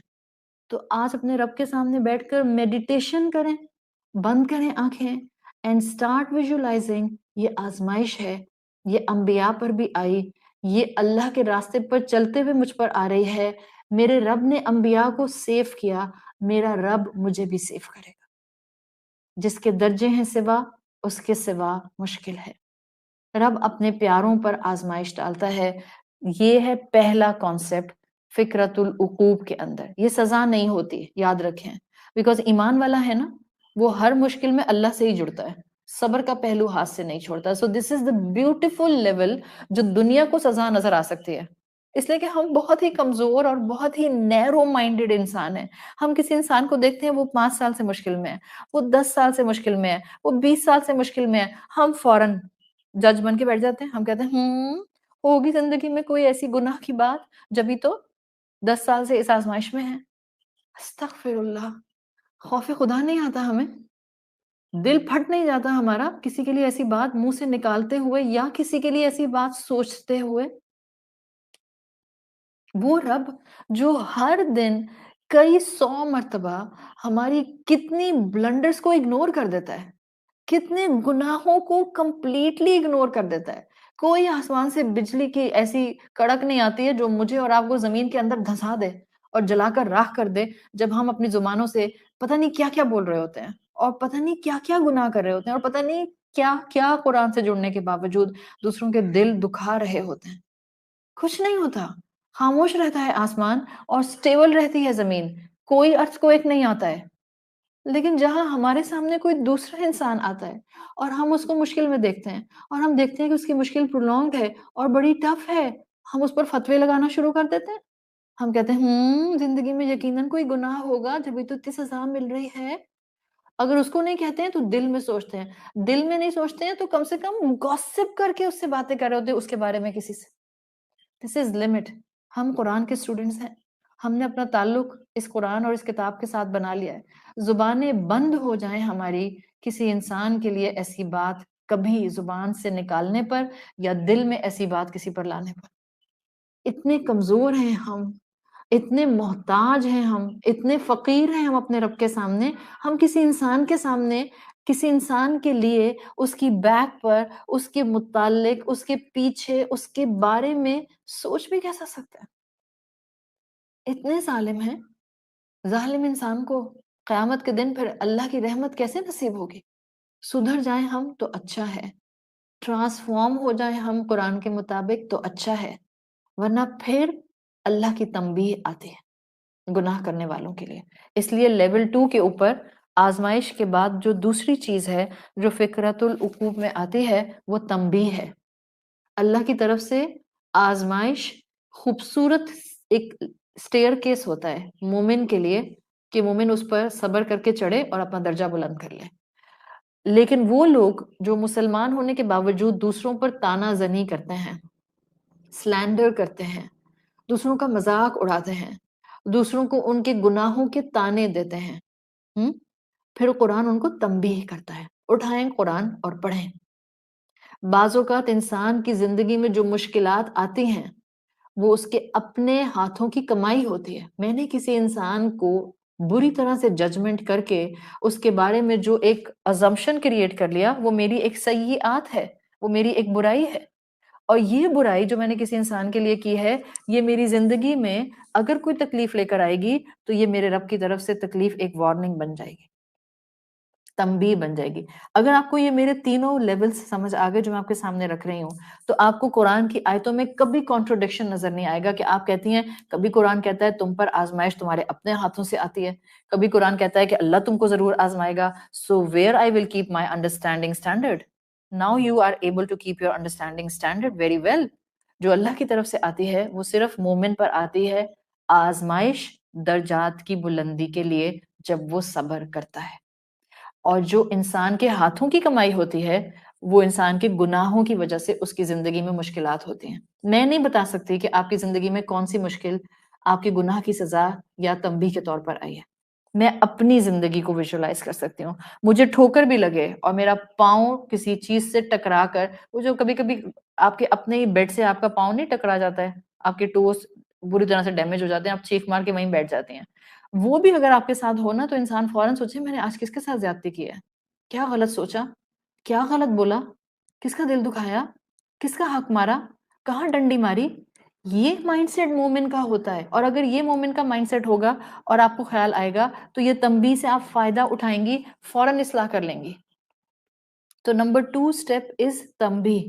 سورۃ شورا کی آیت نمبر 30 میں اللہ نے فرمایا ہے وَمَا أَصَابَكُم مِّن مُّصِیبَةٍ، تم پر کوئی مصیبت تم کو ٹچ بھی نہیں کرتی، فَبِمَا كَسَبَتْ أَيْدِيكُم، مگر یہ کہ وہ تمہارے اپنے ہاتھوں کی کمائی ہوتی ہے۔ وَيَعْفُو عَن كَثِيرٍ، رحمان رب ہے، اس کے باوجود میجورٹی آف دا ٹائم تو تم کو بخش ہی دیتا ہے۔ ہاں، تنبیہ کا پہلو یہ ضرور بتا رہا ہے گناہگار کو اس کی سیئات کی مناسبت سے مختلف طرح کی تکالیف میں اللہ دنیا میں مبتلا کرتا ہے۔ اب وہ ہم اپنے بارے میں خود سوچ سکتے ہیں، ہم کسی کے بارے میں نہیں سوچ سکتے۔ میں کسی علاقے پر ارتھ کویک آتا ہے، کہیں سونامی آیا، آدھی دنیا لگی ہوئی ہے، اللہ کا عذاب آ گیا، اللہ کا عذاب، کیوں آزمائش نہیں ہو سکتی تھی؟ ہمیں کیا بتاؤ، ہم کون ہوتے ہیں دوسروں کے اوپر مشکلات کو دیکھ کر اس کو تنبیہ اور عذاب کے لیول کے انڈر لانے والے؟ انبیاء تو بتا سکتے تھے کہ ان کا آسمانوں سے رابطہ ہوتا تھا، ہمارا تو کوئی آسمانوں سے رابطہ نہیں ہے۔ اپنے بارے میں سوچیں، جب گناہ ہوں زندگی میں اور ٹھوکریں لگ رہی ہوں، حالات مشکل ہو رہے ہوں، تو پھر انسان سوچتا ہے کہ اچھا کہاں گناہ ابھی بھی ہو رہا ہے، اگر تو ماضی میں تھا تو بس معافی مانگتے رہیں، وہ رب آپ کو پاک کر رہا ہے، اور اگر ابھی بھی زندگی میں ہے تو اس کو نکال کر اسکریچ کر کے باہر پھینکیں اپنی زندگی سے۔ اب ہوتا کیا ہے، انسان گناہ کرتا ہے، اللہ اس کو تنبیہ بھیجتا ہے، اس کے ہاتھوں کی کمائی سے اس کی زندگی میں مشکل آتی ہے۔ دو طرح کا سیناریو بلٹ ہوتا ہے۔ بعض لوگ اس طرح کی مشکلات میں مزید گناہوں پر جم جاتے ہیں اور پھر اللہ کی مزید ناراضگی کا حقدار بن جاتے ہیں۔ بعض لوگ اس تنبیہ کے لیول پر اپنا کوئی گناہ یاد کر کے فوراً اپنی زندگی سے اس کو اسکریچ کر کے نکال دیتے ہیں، سیدھے راستے کو پک کرتے ہیں اور توبہ کرتے ہیں، اور سچی توبہ کرتے ہیں اور گناہوں کے راستے کو چھوڑ دیتے ہیں۔ اب یہی تکلیف جس میں شاید وہ اس وقت بھی ہوتے ہیں، یہی تکلیف ان کے گناہوں کو دھونے کا باعث بن جاتی ہے، اور جب گناہ دھلتے ہیں تو رب بھی راضی ہو جاتا ہے۔ سورۃ نحل میں ایک واقعہ آتا ہے ایک بستی کی مثال کا، کہ جہاں اللہ نے کہا کہ بڑی امن والی بستی تھی، بڑی اطمینان والی بستی تھی، ان کا رزق اللہ نے ان کو بہت ابنڈنس میں دیا ہوا تھا۔ پھر کیا ہوا؟ انہوں نے اللہ کی نافرمانی شروع کر دی، انہوں نے اللہ کی ناشکری شروع کر دی۔ اب جب ناشکری شروع کی تو اللہ نے کہا ہم نے ان کو بھوک اور خوف سے آزمایا۔ اب اگر میں آپ سے یہیں پر سوال پوچھوں، اس بستی کے اوپر آپ لیول 1 اپلائی کریں گے یا لیول 2 اپلائی کریں گے؟ واز دس آزمائش اور واز دس تنبیہ؟ It was second level. یہ آزمائش نہیں تھی بیکاز وہ ناشکری پر آ گئے تھے، اب مشکل آئی تو ان کے ہاتھوں کی کمائی تھی، اور یہ اب ان کے لیے تنبیہ تھی۔ اگر ایسے موقع پر انسان اپنے گناہ کو پہچان کر استغفار تھام لیتا ہے، توبہ کر لیتا ہے، اللہ اس کی پچھلی خطائیں بھی معاف کر دیتا ہے اور اللہ اس سے راضی بھی ہو جاتا ہے۔ اور اللہ کون کون سے گناہ معاف کرتا ہے؟ آپ قرآن پڑھتے ہیں، آپ کا ذہن کمپریہنڈ نہیں کر پاتا ہے، اللہ ہر گناہ معاف کر دیتا ہے توبہ سے۔ ہر گناہ، کسی انسان سے زنا بھی ہو گیا ہے نا، کوئی نہیں جانتا ہے، مت بتائیں کسی کو، مت بتائیں کسی کو، بٹوین یو اینڈ یور رب معافی مانگ لیں، وہ معاف کر دیتا ہے، اور وہ ایسے معاف کرتا ہے کہ قیامت کے دن آپ کا گناہ کسی کے سامنے آئے گا بھی نہیں، وہ ڈھانپ لے گا، وہ بلکہ بری کر دے گا۔ دیر آر ٹو کانسیپٹس میرے ساتھ مسئلہ یہ ہوتا ہے کہ میرے لیے کانسیپٹس میں سے کانسیپٹ نکل آتے ہیں، but I am not going to define this concept true concept thing right now, انشاءاللہ پھر کسی ٹائم پر. But there are two ways to cover my bad deeds, to cover my dark sides. ایک، اللہ اس کو کور کر دے گا شیٹ سے، سو وہ ہیپ نظر آ رہا ہے. دوسرا، اللہ اس کو زمین میں بری کر دے گا، کسی کو نظر ہی نہیں آ رہا.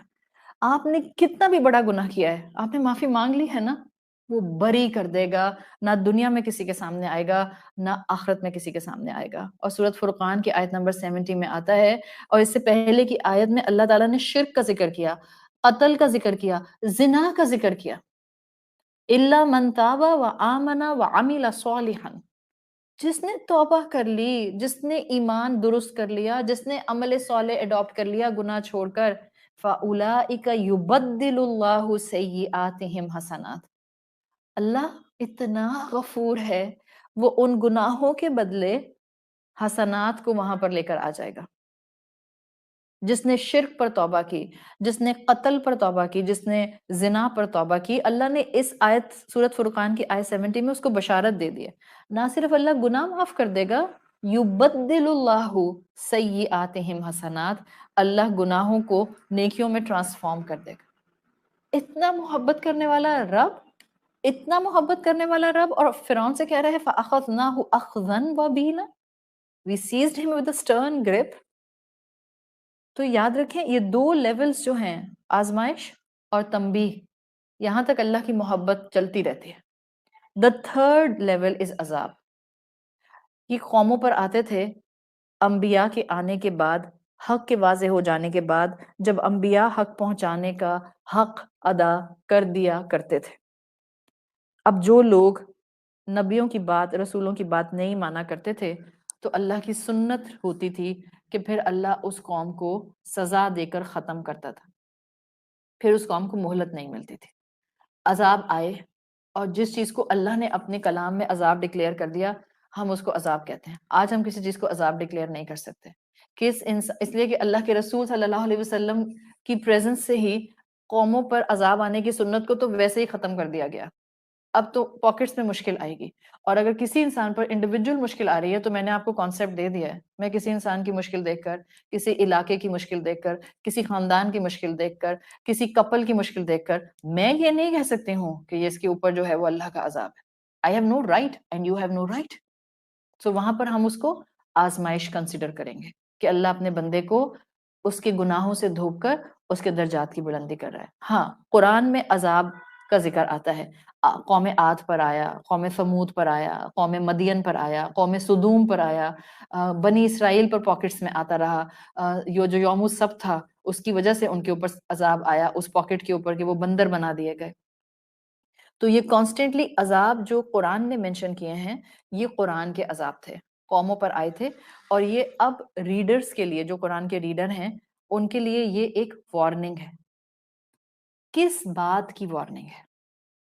کس بات کی وارننگ ہے؟ اس بات کی وارننگ ہے کہ وہ لوگ جنہوں نے رب کے دیے ہوئے احکامات کو اگنور کیا، عقل کا درست استعمال نہیں کیا، عقل کو دین سے نہیں جوڑا، مذہب کو فالو نہیں کیا، دنیا کی حقیقت نہیں سمجھ سکے. And now listen my sentence. اس پورے کے بعد حق ادا نہیں کیے، احکامات نہیں مانے، عقل کا استعمال نہیں کیا، دین سے خود کو نہیں جوڑا، مذہب اور دین سے نہیں جڑے تو دنیا کی حقیقت سمجھ نہیں آئی. And now the inverted commas mean highlighted bold line. جب یہ اوپر کے 4 کام نہیں کیے، باقی انسانوں کے ساتھ ظلم، ناانصافی اور زیادتی کر گئے. میں آپ کو جس اینگل سے عذاب کی ڈیفینیشن آج دے رہی ہوں، اگر آپ کو یہ سمجھ آ جائے، آپ کو کبھی اللہ رب العزت کے صفات کے معاملات میں یا قرآن کی آیات کے معاملے میں کانٹرڈکشن نظر نہیں آئے گا. میجورٹی مسلمان کنفیوز ہوتا ہے، ایک طرف اتنا رحمان رب ہے، ایک طرف اتنا رحیم رب ہے، دوسری طرف اتنی بلیٹنٹ سزاؤں کا ذکر کرتا ہے. اپنے حبیب رسول اللہ کے تھرو کہہ دیا کہ کسی کو انہوں نے دیکھا معراج پر کہ کینچی سے زبان کاٹی جا رہی ہے، یا اس کے جو ہیں وہ جو اس کی لپ لائن ہے اس کو جو ہے وہ آرے سے کاٹا جا رہا ہے، یا اس کی سکن کو کاٹا جا رہا ہے، یا ایک انسان مرتا ہے، اس کو سزا ملتی ہے، پھر زندہ ہوتا ہے، پھر سزا ملتی ہے، پھر زندہ ہوتا ہے، تو انسان کہتا ہے ہم کمپریہنڈ نہیں کر پاتے. ویئر از شان رحیمی، ویئر از اللہ کا رحمان ہونا. Everything is properly at its place. صرف تھوڑی سی اوپر کی عقل وہی کے ساتھ گہرائی میں اٹیچ کر کے دیکھیں, things will be crystal clear in front of you. میں نے کیا کہا, جن قوموں پر عذاب آیا تھا انہوں نے یہ جو کام کیے تھے کہ عقل کو جوڑا نہیں, دنیا کی حقیقت سمجھی نہیں, مقصد سمجھا نہیں, اس میں ان کا ایکشن کیا تھا؟ جب انسان احکامات نہیں سمجھتا, وہی سے نہیں جڑتا, مذہب کو نہیں اپناتا, اس میں اس کا عمل کیا ہوتا ہے؟ انسانوں کے ساتھ ظلم اور زیادتی اور ناانصافی کرتا ہے. یہ جتنی قومیں عذاب کے ساتھ تباہ ہوئی ہیں, ان کا فلسفہ اس طرح سے سمجھیں گے نا, آپ کو اسلام کی خوبصورتی بھی نظر آئے گی اور اللہ رب العزت کا محبت کے ساتھ اپنے بندوں کے لیے ہمیشہ موجود رہنا یہ بھی نظر آئے گا. قرآن ہولسٹک آئیڈیاز دیتا ہے اور قرآن کچھ الگ رنگ دکھاتا ہے, دنیا کسی اور سے اس کو جب میں نے آپ سے کہا تھا کہ قرآن کی روشنی میں آپ کو دنیا کی حقیقت نظر آنا شروع ہو جاتی ہے. آپ بتائیں مجھے, اللہ تعالیٰ کو فرعون سے دشمنی تھی کہ اللہ نے کہا وَأَخْذًا وَبِيلًا, اللہ کو کیونکہ فرعون سے دشمنی تھی, کوئی انسان یہ احمقانہ حرکت کر کے بولے تو اللہ نے اس کو غرق کر دیا, یا اللہ کو کیونکہ ابو جہل سے نفرت تھی تو اللہ نے اس کا انجام برا کر دیا, یا کیونکہ یہ قوم عاد اور ثمود اور لوط اور سدوم یہ اللہ کو ہرٹ کرتے تھے تو اللہ نے ان پر عذاب بھیج دیا. نہیں نہیں نہیں, اللہ سے کوئی بھی دشمنی کر لے, ساری انسانیت اللہ سے دشمنی کر لے, یہ بتائیں اللہ کو فرق پڑتا ہے؟ بالکل بھی نہیں. سارے انسان مل کر اللہ کے دشمن ہو جائیں, اللہ کے مقام اور رتبے کو کم کر سکتے ہیں؟ ایبسلیوٹلی بالکل بھی نہیں. It's completely impossible.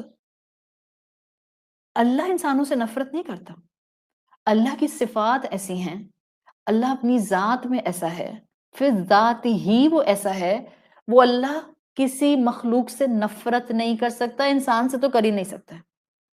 ہاں, now see the balance. اللہ الحسیب ہے, حساب لینے والا ہے. اللہ العدل ہے, اللہ کمپلیٹلی انصاف ہے. اللہ العادل ہے, اللہ انصاف کرنے والا ہے. اللہ کا آپ نے کوئی نام پڑھا ہے؟ اللہ الکاریہ ہے, اللہ نفرت کرنے والا ہے؟ نہیں.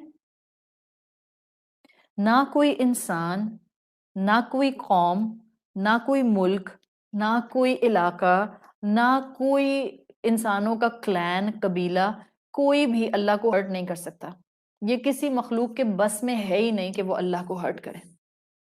تو پھر فرعون ہو, نمرود ہو, حامان ہو, قارون ہو, ابو جہل ہو, ابو لہب ہو, آپ کہیں پھر ان کے ساتھ اخذن و بیلا والا معاملہ کیوں ہوا؟ سوال اٹھ رہا ہے نا دماغ میں. تو پھر اخذن و بیلا کیوں ہوا؟ جس دن آپ کو یہ سمجھ آ جائے گا, اور انشاءاللہ آج آپ سمجھ کر اٹھیں گے, آپ کا دنیا زندگی گزارنے کا ڈھنگ بدل جائے گا. قرآن پڑھنے والے جبھی تو ویسے رہ نہیں سکتے اپنی باقی دنیا کے اندر جیسا وہ قرآن پڑھنے سے پہلے ہوتے ہیں. ان کی سوچ, ان کے جذبات, ان کا اٹھنا بیٹھنا, ان کا معاملات نبھانا قرآن پڑھنے جیسا رہ ہی نہیں سکتا ہے. اللہ عذاب بھیجتا تھا کہ جس میں گناہگار کو دنیا کی مہلت پھر نہیں دی جاتی تھی, یا اللہ نے جو ویوڈ ڈسکرپشن پنشمنٹس کے رکھے ہیں اہل جہنم کے لیے, جہاں فیروشیس سزاؤں کا ذکر آتا ہے, ان سب کے بارے میں واضح بات اور کانسیپٹ سن لیجئے. اللہ کے رسول صلی اللہ علیہ وسلم کا رب جو سب انسانوں سے محبت کرنے والا ہے, یہ سزائیں عذاب کی شکل میں اس نے چاہے دنیا میں دی قوموں کو, چاہے وہ آج پاکٹس میں کسی انسان پر عذاب ڈالتا ہے, چاہے وہ قبر میں عذاب ہوگا, چاہے وہ جہنم کی ویوڈ فیروشیس سزائیں ہوں گی, یہ صرف اس لیے ہوں گی کہ یہ وہ انسان ہیں جنہوں نے دیگر انسانوں کے ساتھ ظلم کیا ہے. اگر یہ بات ہمیں سمجھ آ جائے گی, ہمارا انسانوں کے ساتھ تعلق سب سے پہلے درست ہوگا جائے نماز کے تعلق کے درست ہوتے ساتھ ہی. ممکن نہیں ہے کہ ہماری جائے نمازوں پر ہمارے اوقات بڑھ جائیں اور ہمارے اپنوں کے ساتھ ہمارے معاملات بگڑ جائیں. If this is the scenario, ہم اسلام کو سمجھے نہیں، ہم اسلام کو پہچانے نہیں، ہم اسلام کو جانے نہیں. یہ جو عذاب آئے ہیں، فرعون پر آیا، اخذن و بیلا یا ابو جہل پر آیا، رسولوں کو جھٹلایا تھا انہوں نے، قوموں کو ریڈیکیول کیا تھا، قوموں پر لوگوں پر ظلم کیا تھا، فزیکل پرسیکیوشن کی تھی، وربل پرسیکیوشن کی تھی، ان کو تانے دیے، ان کو قتل کر دیا، ان کے خون بہائے، ان کے رشتوں کو ختم کر دیا، ان کے سامنے، ان کی نظروں کے سامنے ان کی اولادوں کو کچل کر مار دیا، ظلم کیا انسانوں کے اوپر. تو اللہ تو العادل ہے. اس اللہ کو ان سب مظلوموں کو انصاف بھی تو دلانا تھا نا. سوچیں جس نے زندگی میں آپ پر ظلم کیے ہیں، اپنا سوچیں جس نے آپ کے ساتھ ظلم کیا ہے، آپ کیا چاہیں گی؟ سوچیں کسی نے آپ کا بچہ قتل کر دیا، آپ کیا چاہیں گی؟ آپ چاہیں گے اس انسان کو 10 دفعہ قتل کیا جائے، 11ویں دفعہ بھی دل کرے گا میرا کہ میں اس کو قتل کر دوں. اس نے آپ کا بچہ قتل کیا ہے.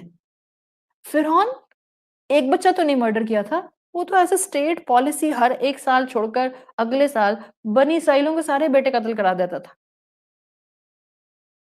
ایک نہیں، کئی بچے، کئی انسان اس نے مرڈر کر دیا، کئی ماؤں کے جگر کو زخمی کر دیا اس نے. تو کسی ایک ماں کے ظلم کا بدلہ تو اللہ نے نہیں لینا تھا نا. ضروری تھا کہ وہ روز پیدا ہوتا اور اس کو روز قتل کیا جاتا، اس کو روز پیدا کیا جاتا اور اس کو روز قتل کیا جاتا. اس نے تو ماؤں کے جگر کے ٹکڑے قتل کر دیے تھے، ظلم پر ظلم ڈھائے تھے اس نے. کیا کچھ بنی اسرائیل پر ظلم نہیں کرتا تھا؟ تو ایک موت تو اس العادل کی طرف سے انصاف نہ کر پاتی اتنے مظلوموں کے لیے، تو وہ ڈیزرو کرتا تھا سٹرن گرپ، اخذن و بیلا. اس لیے نہیں کہ اللہ کو نفرت تھی اس سے، اللہ نہیں نفرت کرتا، اللہ یہاں منصف بن گیا. ضروری تھا اس انسان کو موت دی جائے، پھر زندگی دی جائے، پھر مارا جائے، پھر زندہ کیا جائے، پھر مارا جائے، پھر زندہ کیا جائے. اللہ has nothing to do with it. وہ تو صرف منصف بنا ہوا ہے. مالک یوم الدین ہے، بتا دیا سورہ فاتحہ میں، ہر ایک کو انصاف مل جائے گا اس دن.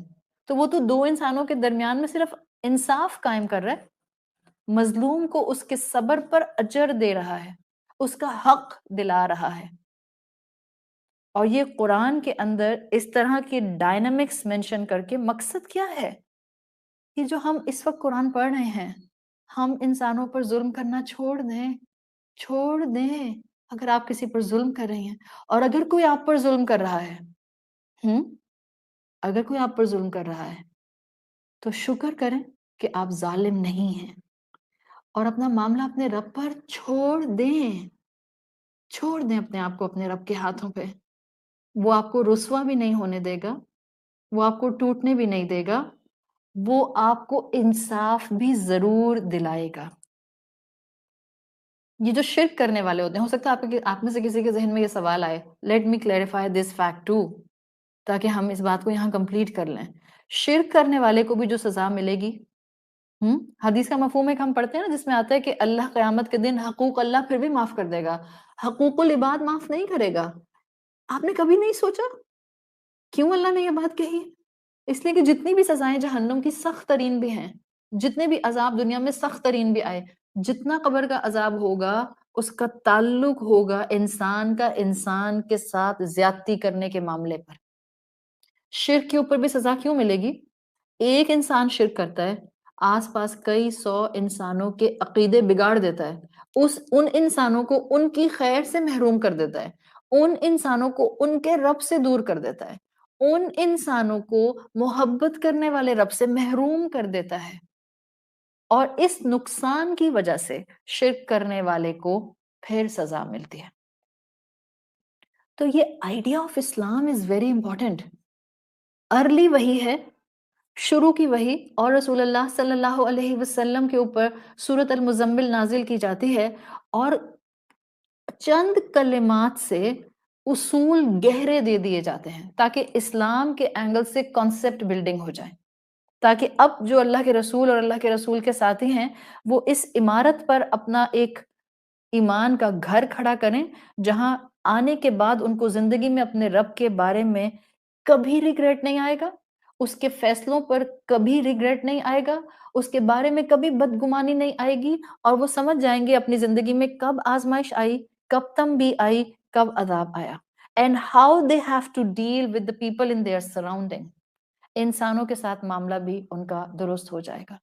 تو سجدے میں جھک جائے سر، جس رب نے چند سے چند کلمات میں اتنے اسٹرانگ کانسیپٹ ہمیں قرآن کے ذریعے دے دیے ہیں، ہم نہ اٹھیں اپنی کلاسز میں سے مگر صرف اس ارادے اور اس کوشش کے ساتھ کہ ہم ایک اچھا انسان، ایک بہترین مسلمان، عابد ہونے کے ساتھ ساتھ اپنے اپنے رولز کے اندر ایک بہترین کیپیسٹی میں ایک اونچی اعلیٰ ظرفی اڈاپٹ کرتے ہوئے زندگی گزارنے والا مومن بننے کی کوشش شروع کر دیں گے۔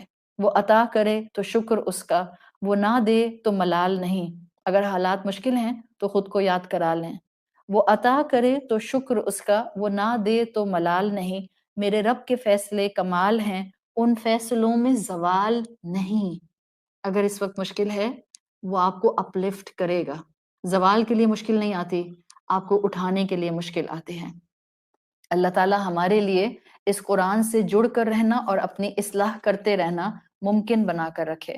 اللہ ہمیں ہمارے والدین کے لیے اور ہماری اولادوں کو ہمارے لیے بہترین صدقہ جاریہ بنا دے۔